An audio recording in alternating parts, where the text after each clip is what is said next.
Hello everyone, कैसे हैं आप सभी।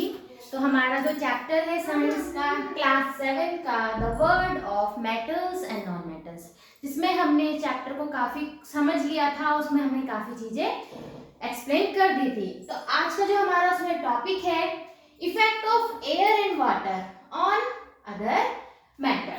ठीक है, effect of air and water and on other metals. कल जो हमने लास्ट क्लास में हमने देखा था effect of air and water on metal, तो हमने किसका एग्जांपल लिया था? आयरन नेल का एग्जांपल लिया था, आयरन मेटल का एग्जांपल लिया था। तो आज हम देख लेते हैं अदर मेटल में इसका क्या इफेक्ट पड़ता है।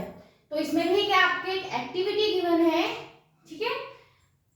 The teacher may demonstrate this activity, teacher आपको ये एक्टिविटी करवाएंगे तो आप लोग उसमें अच्छे से समझेंगे। फिलहाल हम इसको ऐसे यहाँ पे समझ लेते हैं। The teacher may demonstrate this activity. This is advisable for student to wear protective eyeglasses and keep safe distance. इसमें क्या करना है? प्रोटेक्टिव आई ग्लासेस पहन के रखने हैं और एक डिस्टेंस मेंटेन करके रखना है। तो आपको क्या करना है? सबसे पहला है take a magnesium ribbon about 3-4 centimetre long. एक मैग्नीशियम रिबन है यहाँ पे जो बर्न हो रहा है, आपको लेना है लगभग 3-4 centimetre long. Clean it by rubbing with a piece of sandpaper. आपको क्या करना है? इसको क्या करना है? क्लीन करना है with the help of sand paper की हेल्प से इसको आपको अच्छे से रब करके इसको क्लीन करना है। Hold it with a pair of tongs, जैसे यहाँ पे दिखाया ना टोंग, ये इसकी हेल्प से आपको इसको क्या करना है? पकड़ना है। Ignite the other and using a spirit lamp और अ कैंडल। इसको हम स्प्रिट लैम्प बोलते हैं या आप इसमें कैंडल भी कर सकते हैं, ले सकते हैं। उसको क्या करना है? इसको आपको इसमें बर्न करना है, ठीक है। Let the magnesium ribbon burn, उस मैग्नीशियम रिबन को हम क्या होने देंगे? बर्न होने देंगे, जलने देंगे। तो व्हाट डू यू ऑब्जर्व, आप इसमें क्या ऑब्जर्व करते हैं हमें वो बताना है। तो इसमें क्या होगा? You must have observe that magnesium ribbon Burns with a dazzling white flame. कैसी फ्लेम दिख रही है ये? डेजलिंग व्हाइट फ्लेम, ठीक है। याद रखना है कैसी फ्लेम देती है? डेजलिंग व्हाइट फ्लेम, ठीक है। जब मैग्नीशियम रिबन को बर्न किया जाता है तो डेजलिंग व्हाइट फ्लेम ये दे रहा है। And changes into a white powder, और किस में कन्वर्ट हो जाएगा? व्हाइट पाउडर में कन्वर्ट हो जाएगा। Collect it on a watch glass, ये वॉच ग्लास है, इसमें आपको क्या करना है? जो भी वो बर्न होने के बाद जो व्हाइट पाउडर बना है उसको आपको कलेक्ट करना है। This powder is magnesium oxide, तो जो वो पाउडर बना है, ठीक है, जो वॉच ग्लास में अब जो ये पाउडर फॉर्म है, मैग्नीशियम रिबन को बर्न करने के बाद पाउडर फॉर्म जो आया है, इसको हम बोलेंगे मैग्नीशियम ऑक्साइड। क्या बोलेंगे? Magnesium oxide. ये क्या बना हमारा? Magnesium oxide. It is form due to the reaction between the magnesium and oxygen present in the air. तो क्या हुआ? जो मैग्नीशियम रिबन था, यानी कि वो किसका था? मैग्नीशियम का था, ठीक है। और किसके प्रेजेंस में? एयर, जो एयर इसके प्रेजेंस में आई होगी, है ना, उसके साथ में इसने रिएक्ट किया तो इसने क्या बनाया? Magnesium oxide. और मैग्नीशियम ऑक्साइड किस फॉर्म में बनाया इसने? पाउडर फॉर्म में।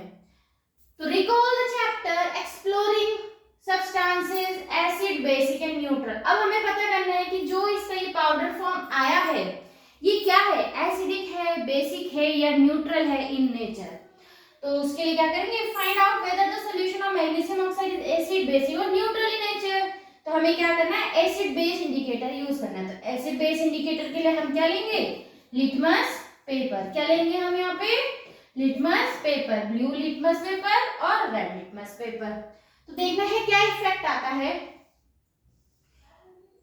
What effect does this solution have on blue and red litmus? तो इसमें क्या करना है? आपको बताना है।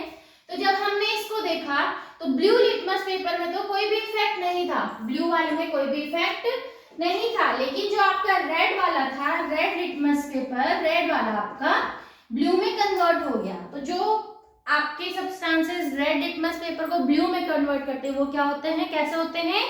Basic in nature. वो क्या होते हैं? तो बेसिक इन नेचर। तो ब्लू को इसने रेड को ब्लू में कन्वर्ट कर दिया, it means it is basic in nature. तो जो आपका मैग्नीशियम ऑक्साइड बना है वो क्या हुआ, बेसिक इन नेचर। तो इससे हमारा क्या कंक्लूजन निकला, इससे ये कंक्लूजन निकला कि मेटल्स के जितने भी ऑक्साइड्स होंगे, ठीक है, जितने भी मेटल्स हैं उनके जितने भी ऑक्साइड्स फॉर्म होंगे, they all are basic in nature. वो सब कैसे होंगे, बेसिक इन नेचर। उनका नेचर कैसा होगा, बेसिक होगा। We will discuss this burning of magnesium ribbon further in the chapter changes around us, physical and chemical change. जो हमने अभी इसमें एक्टिविटी देखी मैग्नीशियम रिबन को बर्न करने वाली, ये हम आगे के चैप्टर में भी इसको डिस्कस करेंगे। जो चैप्टर है हमारा changes around us, physical and chemical. तो ये हो गया। तो मैग्नीशियम, तो मेटल के जितने भी ऑक्साइड, इस एक्टिविटी से क्या कंक्लूजन निकला, मेटल्स के जितने भी ऑक्साइड्स हैं, ठीक है, वो क्या होते हैं, उनका नेचर क्या होता है, बेसिक होता है। उनका नेचर कैसा होता है, बेसिक होता है। It means they will change red litmus paper into blue. ठीक है, इतना समझ आया सभी को? अच्छा, आगे देख लेते हैं। Do you know that sodium is a metal which is stored in kerosene because it reacts vigorously with oxygen and water. देखो, सोडियम भी क्या है, एक मेटल है ना, हमने पहले देख लिया था सोडियम। लेकिन उसको क्या किया जाता है, वो इतना ज्यादा क्या होता है, इतनी ज्यादा जल्दी रिएक्ट करता है, ठीक है, इतनी ज्यादा जल्दी रिएक्ट करता है।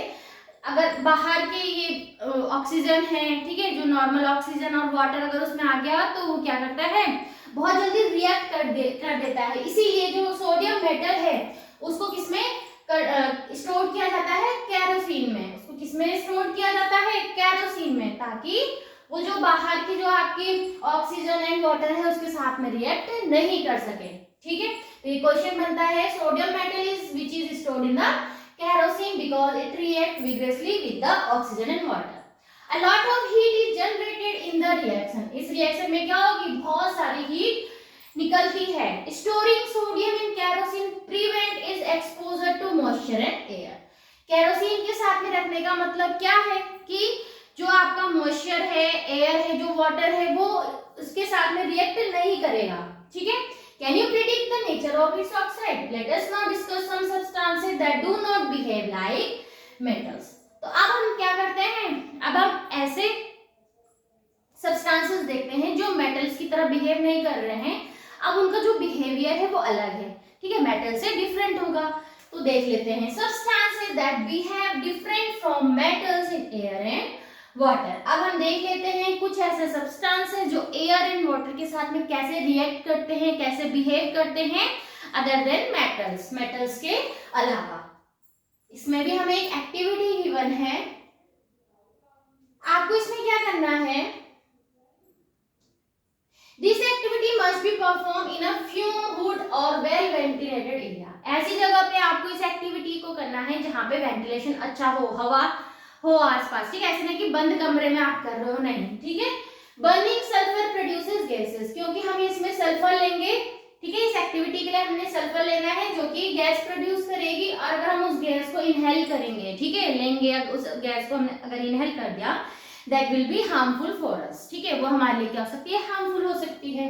आपको क्या करना है इस एक्टिविटी के लिए, take a small amount of powder sulphur in a deflagrating spoon. आपको क्या करना है, थोड़ा अमाउंट में पाउडर फॉर्म में सल्फर लेना है।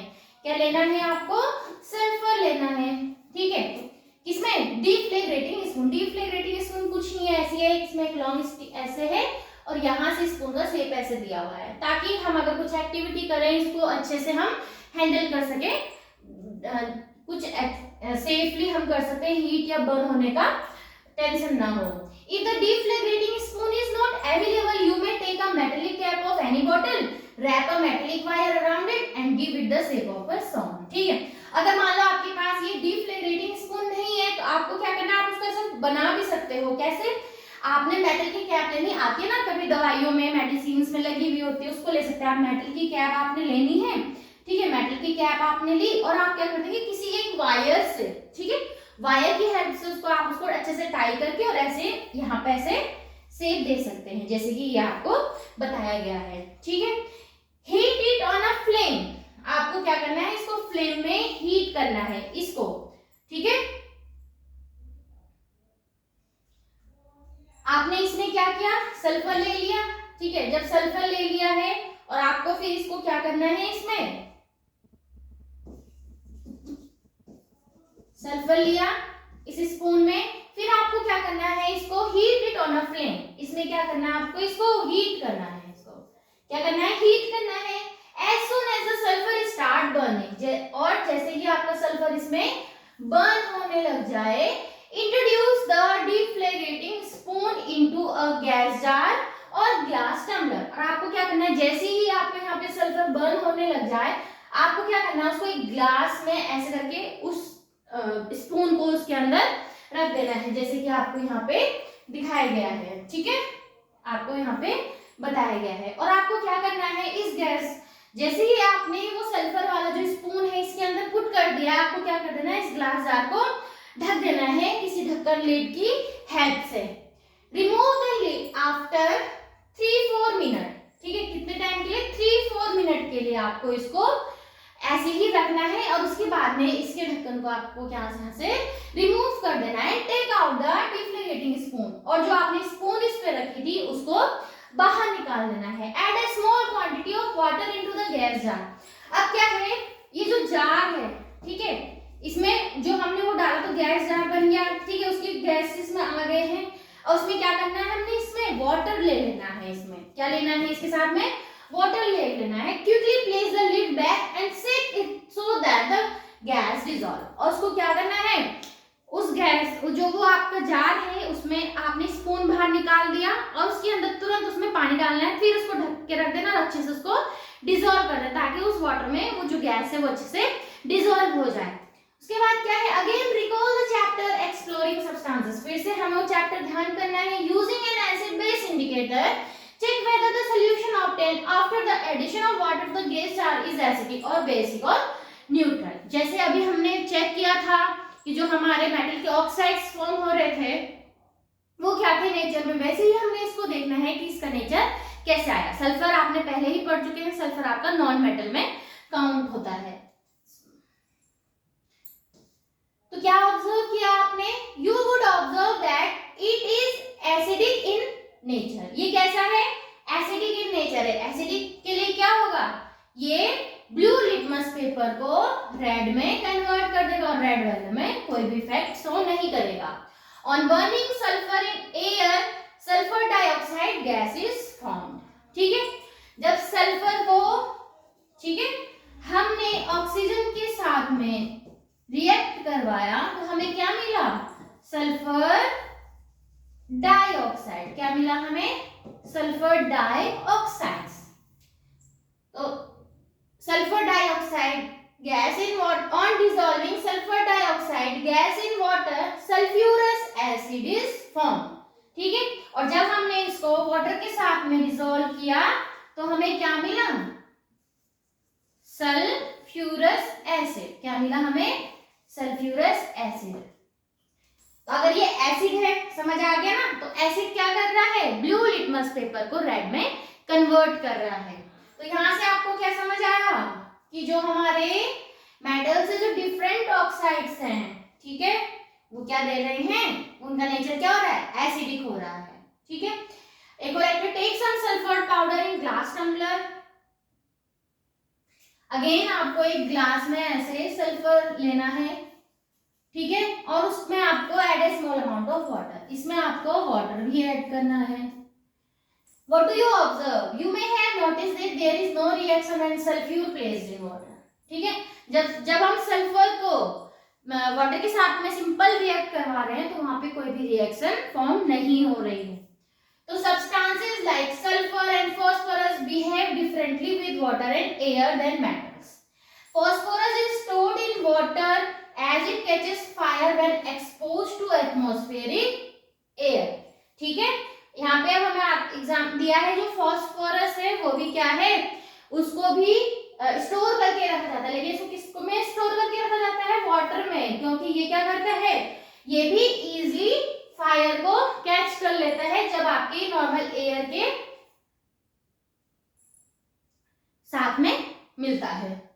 These substances are usually soft and dull in appearance। अब जो मेटल्स के अलावा हम दूसरे सब्सटेंसेस की बात कर रहे हैं, उनका जो नेचर है वो कैसे है, जनरली सॉफ्ट है, अपीयरेंस उनका डल है, they are neither malleable nor ductile, ना ही वो मेलेबल है ना ही वो डक्टाइल है, ना वो मेलेबिलिटी वाली प्रॉपर्टी को शो कर रहे हैं ना ही डक्टिलिटी वाली, and they are not sonorous, और वो सोनोरस भी नहीं है, कोई भी साउंड वैसे जो एकदम तेज साउंड आती है उसको प्रोड्यूस नहीं कर रहे हैं। They are also poor conductor of heat and electricity, वो क्या है, हीट और इलेक्ट्रिसिटी के भी पुअर कंडक्टर हैं। दीज आर नॉन मेटल्स, ये क्या है, नॉन मेटल्स, और इनके जो ऑक्साइड्स होते हैं they are acidic in nature, ठीक है। तो मेटल्स के अलावा जिनकी हम बात कर रहे हैं वो क्या है, यहाँ पे हमारे नॉन मेटल सब्सटेंसेस हैं, जो कि ना ही मेलेबल है, ना डक्टाइल है, ना ही वो हार्ड है, ठीक है, सॉफ्ट होते हैं, उनका नेचर सॉफ्ट है, डल है, और साथ ही साथ सोनरस नहीं है, मेलेबल नहीं है, डक्टाइल नहीं है। इनको हम क्या कहते हैं, ये है हमारे नॉन मेटल्स। और इन नॉन मेटल्स की जो ऑक्साइड्स फॉर्म हो रहे हैं उनका नेचर कैसा होता है, एसिडिक इन नेचर, ठीक है, उनका नेचर कैसा होता है, एसिडिक इन नेचर। तो some other non metals like oxygen, hydrogen, nitrogen, carbon etcetera, these must not be confuse with materials, ठीक है, इनको मटेरियल के साथ में कंफ्यूज नहीं करना है। These materials are not classified as metals or non-metals because they are not element. अब आता है यहाँ पे metals and non-metals are subcategories of substances called elements, ठीक है, substances है हमारे, ठीक है, substances की सब कैटेगरी है metals and non-metals, जिसको हम क्या कहते हैं, elements. An element is a substance that cannot be broken down into simpler substance, ठीक है, एलिमेंट एक ऐसा सब्सटेंस होता है जिसको हम सिंपलर सब्सटेंस में ब्रेक डाउन नहीं कर सकते हैं। प्रेजेंटली 118 एलिमेंट्स आर नाउ, कितने एलिमेंट्स हैं अभी प्रेजेंट में, 118। These elements are basic building blocks of all matter, जितने भी मैटर है उनका बेसिक बिल्डिंग ब्लॉक्स कहलाते हैं। सम आर नेचुरली अक्यूरिंग, कुछ नेचुरली मिलते हैं, while other are artificially made in the laboratory and do not exist in nature, ठीक है। तो कुछ तो नेचुरली हमें मिलते हैं एलिमेंट्स, और कुछ क्या है, लैब में प्रिपेयर किए जाते हैं, जो कि नेचर में नहीं मिलते हैं। इनके बारे में हम हायर क्लासेस में पढ़ेंगे। अब आता है कि जो क्या नॉन मेटल्स हैं वो हमारी एवरीडे लाइफ के लिए इम्पोर्टेंट है तो फिर कैसे हमारे लाइफ के लिए इम्पोर्टेंट है, ठीक है। तो are non metal essential in everyday life, you often observe many metals in your day to day life because of these distinct properties such as their lustrous nature, heat and electrical conductivity and high strength. Normally जो metals हैं हमने ज्यादातर अपनी day to day life में देखा हुआ है, ठीक है, जैसे कि खाने बनाने के लिए यूटेंसिल जो यूज कर रहे हैं, ज्वेलरी के लिए, ये सब चीजें हैं। तो however this should not give an impression in your mind that non metals are not important in our lives. इसका मतलब ये नहीं है कि जो नॉन मेटल्स है वो हमारी लाइफ के लिए इंपॉर्टेंट नहीं है। तो वी ब्रीथ इन ऑक्सीजन, ठीक है, हम ब्रीथ सांस ले रहे हैं oxygen which is non metal, without it we would not be able to survive. Oxygen के बिना सांस अगर हम ले रहे हैं तो क्या ऑक्सीजन ले रहे हैं ना, उसके बिना हमारी लाइफ पॉसिबल है नहीं, इट मीन्स नॉन मेटल्स के बिना तो हमारी लाइफ पॉसिबल ही नहीं है। Can you think of any other uses of oxygen. उसके बाद आता है बर्न करने के लिए भी ऑक्सीजन की जरूरत हो जाती है ना। Carbon is essential in everyday life because it is building block of all life form. Carbon भी एक क्या है, नॉन मेटल है, जो कि बहुत सारी लाइफ का बिल्डिंग ब्लॉक कहलाता है।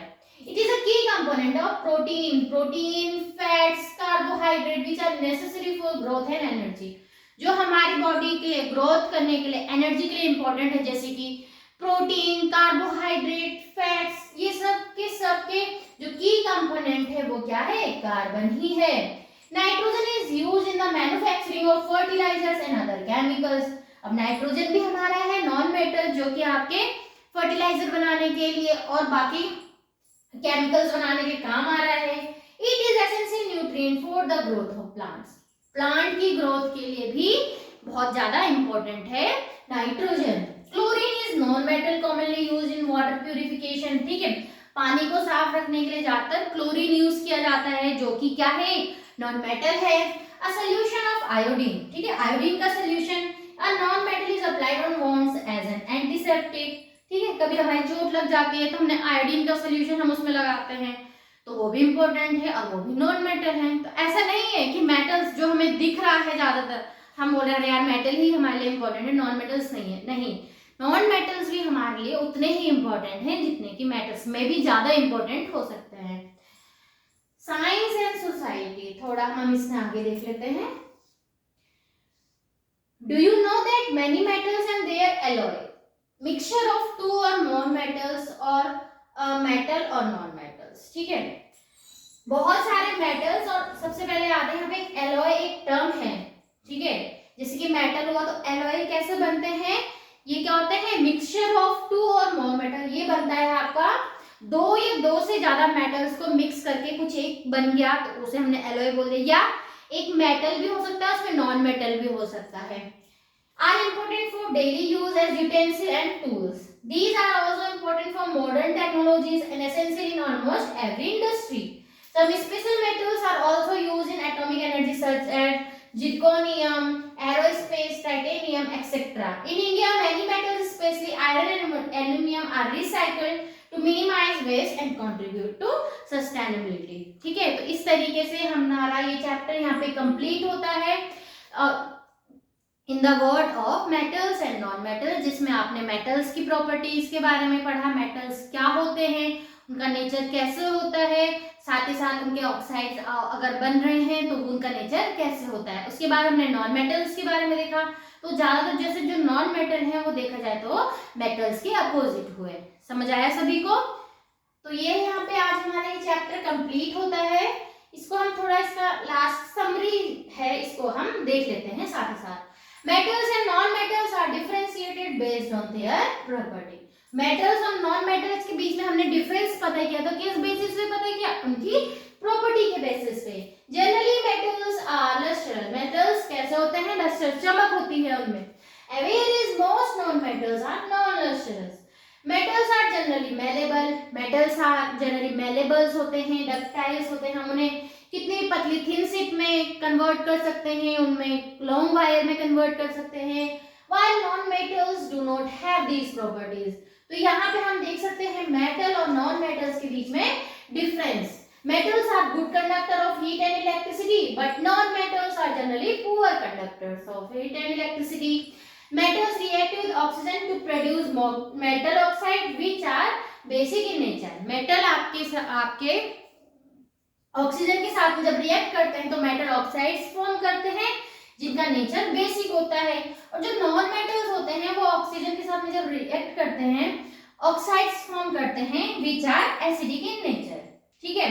Generally non metals do not react with water, जो नॉन मेटल्स होते हैं वो वाटर के साथ में रिएक्ट नहीं करते हैं।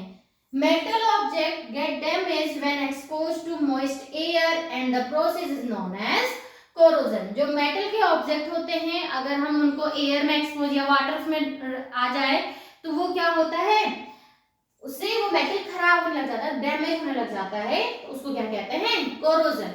Metals and non metals have wide application in everyday life. जो मेटल्स और नॉन मेटल्स है उनका हमारा एवरीडे लाइफ में बहुत ज्यादा यूजेस है। तो यहाँ पे आपका ये चैप्टर कंप्लीट होता है, इसके बाद इसके क्वेश्चन आंसर है। तो यहाँ ये चैप्टर हमारा लास्ट कंप्लीट है। तो अगर आपको समझ आए please like share and subscribe our channel, और साथ ही साथ हम कोशिश करेंगे इसके एनसीईआरटी बुक्स के क्वेश्चन आंसर्स करने की, इसके नोट्स अपलोड करने की। अगर समझ आए तो प्लीज कमेंट करके लिखेंगे कि आप हमें नोट्स भी प्रोवाइड करें, क्वेश्चन आंसर भी डिस्कस करेंगे। Thank you.